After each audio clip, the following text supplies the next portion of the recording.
সরকারের সকলেরই মন ভার।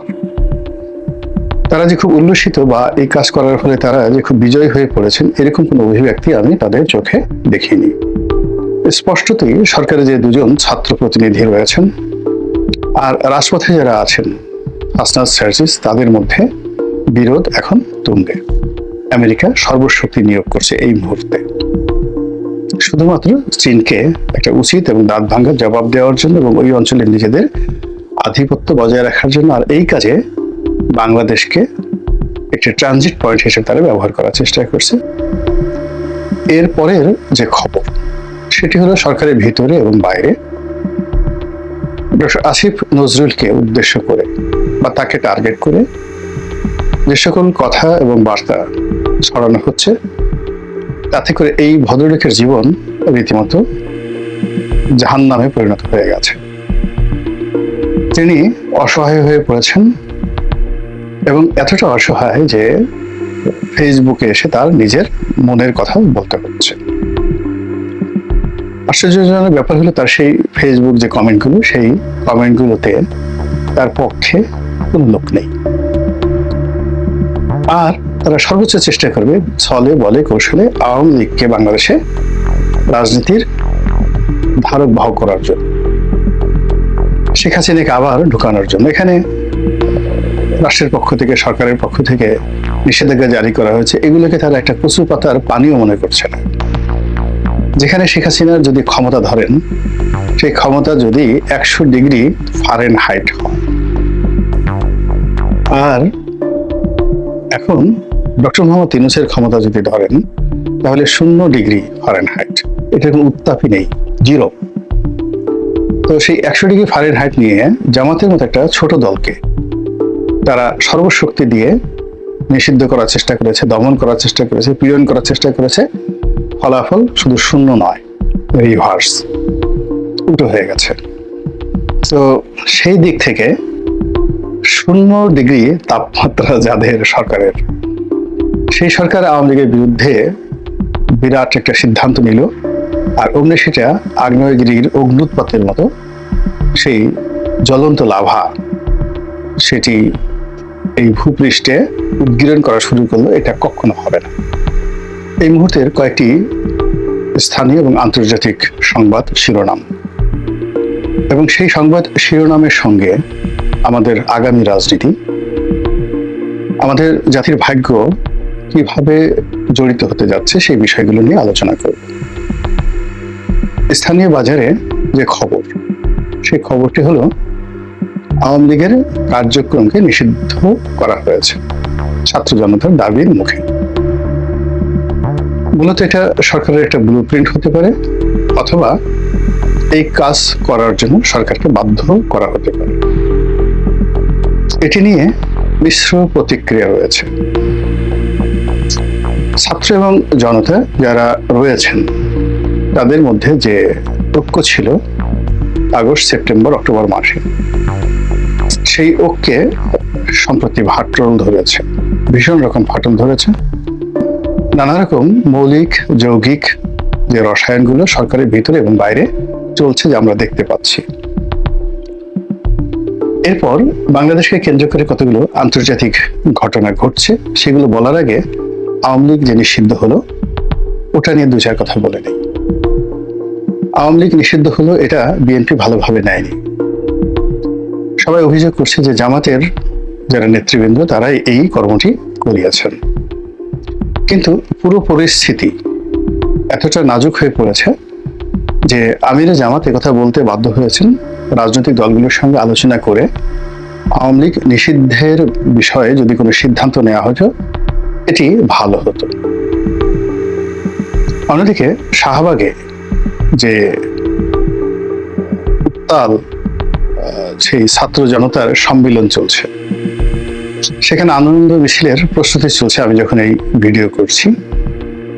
আবার ছাত্র জনতার এক পক্ষের অবিসংবাদিত নেতা জনাব পিনাকি, তিনি লন্ডন থেকে না ঠিক প্যারিস থেকে ঘোষণা দিয়েছেন যে আওয়ামী লীগের নিষিদ্ধ হওয়ার যে বিষয়টি এটি উদযাপন করা দরকার এবং সেখানে জিয়াফত হতে হবে, এবং সেই জিয়াফতে চাকবুম চাকবুম চাঁদনি রাতে একটা বিখ্যাত বাংলা গান রয়েছে, সেই গানটা বাজানোর জন্য তিনি বলেছেন এবং এই জন্য যত খরচ লাগে তিনি সেটা দেওয়ার অঙ্গীকার করেছেন।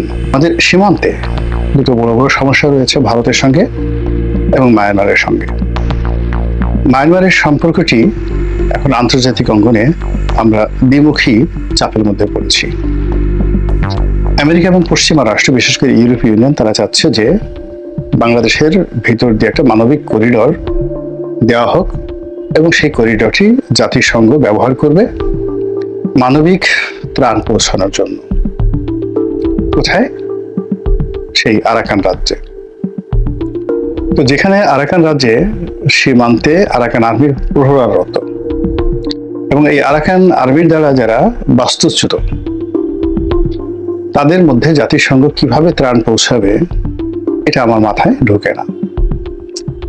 আমি সহ অন্যান্য যারা রয়েছেন বাংলাদেশের একেবারে অল্প বুদ্ধির মানুষ, তারা সবাই ভয় পাচ্ছেন, আতঙ্ক পাচ্ছেন যে মানবিক করিডোরের আড়ালে এই রোহিঙ্গা অঞ্চলে বার্মা অ্যাক্টের অধীন একটি নতুন রাষ্ট্র, সেটা খ্রিস্টান রাষ্ট্র হতে পারে, বৌদ্ধ রাষ্ট্র হতে পারে, মুসলিম রাষ্ট্র হতে পারে, এমনকি একাধিক রাষ্ট্র হতে পারে, ছোট ছোট রাষ্ট্র, সেটা গঠন করার জন্য আমেরিকা সর্বশক্তি নিয়োগ করছে এই মুহূর্তে, শুধুমাত্র চীনকে একটা উচিত এবং দাঁত ভাঙার জবাব দেওয়ার জন্য এবং ওই অঞ্চলে নিজেদের আধিপত্য বজায় রাখার জন্য। আর এই কাজে বাংলাদেশকে একটি ট্রানজিট পয়েন্ট হিসেবে তারা ব্যবহার করার চেষ্টা করছে ভয়ানকভাবে, যার আতঙ্ক আমাদেরকে পেয়ে বসেছে। অন্যদিকে ভারত এবং পাকিস্তানের মধ্যে যে যুদ্ধ, সেই যুদ্ধ আমাদেরকে আতঙ্কের মধ্যে ফেলে দিয়েছিল। এখন মার্কিন যুক্তরাষ্ট্র এবং চীনের মধ্যস্থতায় এখানে যুদ্ধবিরতি চলছে এবং সম্ভবত এটি স্থায়ী হতে যাচ্ছে।